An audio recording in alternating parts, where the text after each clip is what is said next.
kami dari tim PBL TRPL 408 akan mengerjakan tugas kami, yaitu lab 4 terkait RFID, servo, dan juga buzzer. Apa aja sih komponen-komponen yang diperlukan untuk praktikum ini? Oke, yang pertama terdapat RFID dan motor servo. Lalu ada ESP8266 dan juga buzzer. Selanjutnya ada breadboard. Kemudian ada kabel jumper dan juga kabel USB. Selanjutnya, saya akan jelaskan bagaimana cara merangkai alat ini. Tapi sebelum masuk ke kabel-kabelnya, saya akan jelaskan terlebih dahulu fungsi masing-masing komponennya supaya lebih paham. Yang pertama adalah Node MCU ESP8266. Node MCU ini berfungsi sebagai otak dari sistem. Semua proses terjadi di sini, mulai dari membaca kartu RFID, memutuskan apakah akses diterima atau ditolak, menggerakkan servo, sampai menyalakan buzzer. Jadi, semua komponen nantinya akan terhubung ke Node MCU. Cara memasang Node MCU, pertama, saya pasang Node MCU di breadboard sebagai pusat sistem.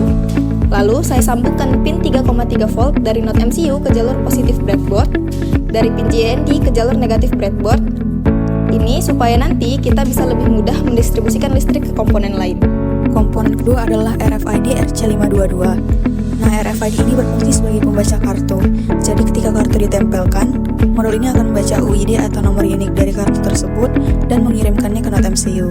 Nantinya Node MCU akan mengecek apakah UID itu terdaftar atau tidak. Cara menghubungkan RFID, sekarang kita hubungkan RFID ke Node MCU. Karena RFID menggunakan komunikasi SPI, maka ada beberapa pin yang harus dihubungkan. Pin SDA saya hubungkan ke D2, pin RST saya hubungkan ke D3, pin SCK saya hubungkan ke D5, pin MOSI ke D7, pin MISO ke D6, pin 3.3 volt ke 3.3 volt, dan ground ke ground. Selanjutnya adalah servo motor. Servo ini berfungsi sebagai penggerak mekanik. Dalam proyek ini, servo berperan sebagai pengunci pintu. Ketika akses diterima, servo akan berputar ke 180 derajat untuk membuka kunci. Setelah beberapa detik, servo akan kembali ke 0 derajat untuk mengunci kembali. Servo memiliki 3 kabel. Pertama, kabel kuning adalah signal. Kedua, kabel merah adalah power. Dan ketiga, kabel coklat adalah ground. Kabel kuning saya sambungkan ke D1 sebagai pin kontrol. Lalu, kabel merah saya sambungkan ke pin atau 5V dan kabel coklat ke GND. Jadi, Node MCU akan mengirimkan sinyal ke servo melalui pin D1 untuk mengatur sudut putarnya. Buzzer di sini berfungsi sebagai indikator suara. Jadi kalau akses diterima, buzzer akan berbunyi pendek. Kalau akses ditolak, buzzer akan berbunyi panjang. Jadi pengguna bisa tahu status aksesnya hanya dari suara. Nah, selanjutnya itu cara menghubungkan buzzer. Buzzer hanya punya 2 kaki. Kaki positif saya hubungkan ke D4, kaki negatif saya hubungkan ke GND. Nanti Node MCU akan mengontrol buzzer dengan memberikan logika high atau low. Modul yang kami gunakan, RFID-nya kita menggunakan MR RC522. Lalu untuk servo dengan menggunakan servo H. Lalu untuk definisi pinnya, di pin D2 kami menggunakan pin D2 untuk SDA, lalu pin D3 untuk reset, lalu pin D4 untuk buzzer, dan pin D1 untuk servo. Lalu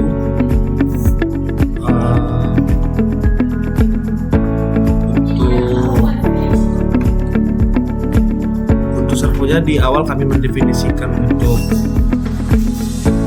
cek koneksi, lalu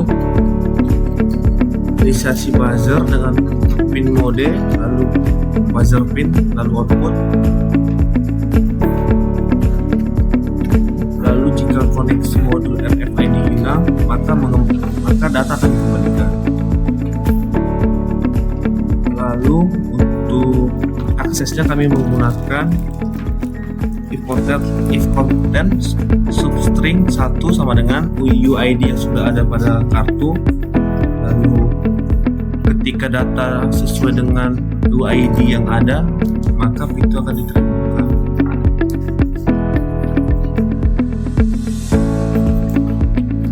Ketika datanya tidak sesuai, maka akses ditolak, lalu kartu diterapkan.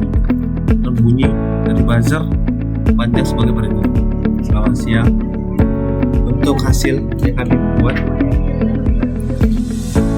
sesuai codingan yang tadi, itu seperti ini.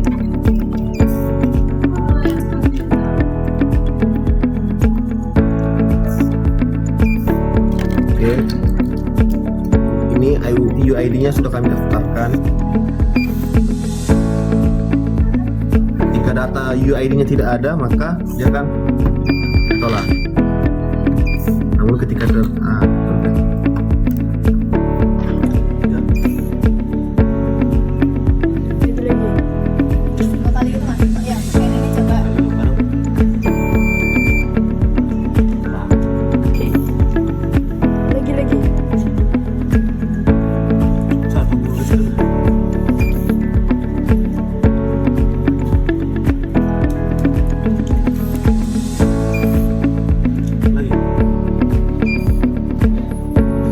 Sekian dari VPL